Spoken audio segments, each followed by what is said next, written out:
तुम्ही पाहताय राज्यातील शेतकऱ्यांसाठी आजच्या महत्त्वाच्या ठळक बातम्या। मृत शेतकऱ्यांच्या कर्ज खात्याला वारसाची नोंद केली जाणार, प्रोत्साहन अनुदान मिळण्याचा मार्ग मोकळा। राज्यातील 10 लाख ऊसतोड मजूर नोंदणी अभावी वंचित, मुंडे महामंडळाकडे 138 कोटी, निर्णय न झाल्यास कोयता बंद। आठवडाभरात कांदा 70 गाठणार, नाफेडचा 35 रुपये प्रति किलोचा कांदा मुंबईत दाखल। सोयाबीन व कापूस दरवाढ प्रश्न दिल्ली दरबारी मांडणार, अजित पवार यांचे रविकांत तुपकर यांना आश्वासन। कांदा विम्यात घोटाळा, राज्यातील 8 जिल्ह्यात होणार तपास, कृषी आयुक्तालयांच्या सूचना। शेती पंप वीज ग्राहकांमध्ये असंतोष, थकबाकीची दुरुस्ती करा, महावितरणाच्या कार्यालयाकडे लेखी तक्रार करा। शेतात पिकवलेल्या पिकांवर मुलीचा पहिला हक्क, राजस्थानातील शेतकऱ्यांची अनोखी परंपरा। सततधार पावसाने धान पीक जमीनदोस्त, भंडारा जिल्ह्यातील शेतकऱ्यांवर नवे संकट। नाफेड ज्वारी खरेदी प्रक्रियेत गौड बंगाल, जिल्ह्यातील ज्वारी खरेदीपैकी अर्धी खरेदी मनोरा तालुक्यात, चौकशीची मागणी। सोयाबीन फुलोऱ्यावर पांढरी माशी, येल्लो मोझॅक पासून शेतकऱ्यांची सुटका कधी, उत्पादनात 75% घट, महागड्या औषधीही कुचकामी।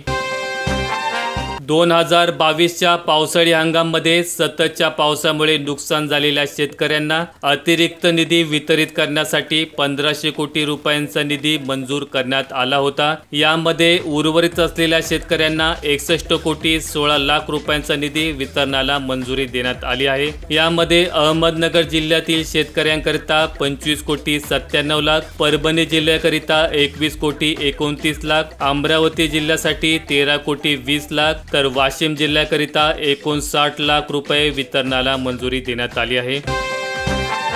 पावसामुळे पीक नुकसानीचे तातडीने पंचनामे पूर्ण करा, उपमुख्यमंत्री देवेंद्र फडणवीस यांचे निर्देश। फुलोऱ्यावरील धानाला जबर फटका, अस्मानी संकटाने शेतकरी हवालदिल, पावसामुळे हलक्या धानाची नासाडी, लोंब्यावरील धान पीक भुईसपाट। ई पीक नोंदणी शेतकऱ्यांवर लादू नका, संभाजी ब्रिगेडचे सचिन मनकर यांची कृषी मंत्र्यांकडे मागणी, शेतकऱ्यांवर सक्ती। कृषी मंत्र्यांची विनंती शेतकऱ्यांनी धुडकावली, किसान सभेचे बीड जिल्हाधिकारी कार्यालयासमोर बेमुदत आंदोलन सुरू। खडकवासला धरणाच्या विसर्गात वाढ, धरण साखळीत पावसाचा जोर वाढला, पाणीसाठा 100%। कर्जमाफीसाठी पात्र शेतकऱ्यांना आधार प्रमाणीकरणास मुदतवाढ। वांझट पाहणी दौऱ्यांना शेतकरी वैतागले, अतिवृष्टीनंतर आश्वासनांचा पाऊस, मदत प्रत्यक्षात मिळणार कधी। राज्यात ऑगस्ट सप्टेंबर महिन्यामध्ये विविध जिल्ह्यांमध्ये अतिवृष्टीमुळे शेतपिकांचे मोठ्या प्रमाणात नुकसान झाले आणि याच नुकसानग्रस्त शेतकऱ्यांना 25% पीक विमा वाटपाच्या प्रक्रियेला सुरुवात करण्यात आली आहे। डाळिंबाला प्रति किलो मिळाला 501 रुपयांचा भाव, पुणे बाजार समितीच्या लिलावास यंदाचा सर्वोच्च भाव। 70 वर्षांवरील प्रत्येकाला 5 लाखांपर्यंत उपचार मोफत, केंद्रीय मंत्रिमंडळाचा निर्णय, उत्पन्नाची अट नाही, 4.5 कोटी कुटुंबियांना लाभणार आरोग्य विमा कवच। शेंदूरवादा परिसरात मोसंबी फळाला गळती, नुकसानीच्या भीतीने शेतकऱ्यांची चिंता वाढली। चूलबंद नदीला पूर, नदीकाठावरील हजारो हेक्टरातील खरीप पिके नष्ट, 4 गावांचा संपर्क तुटला तर 13 मार्गांची वाहतूक बंद, 33 घरांचे नुकसान। शेत शिवारात निंदनाच्या कामाला आला वेग, परिसरातील शेतकऱ्यांसह मजुरांची लगबग, बहरलेल्या पिकात तण वाढले।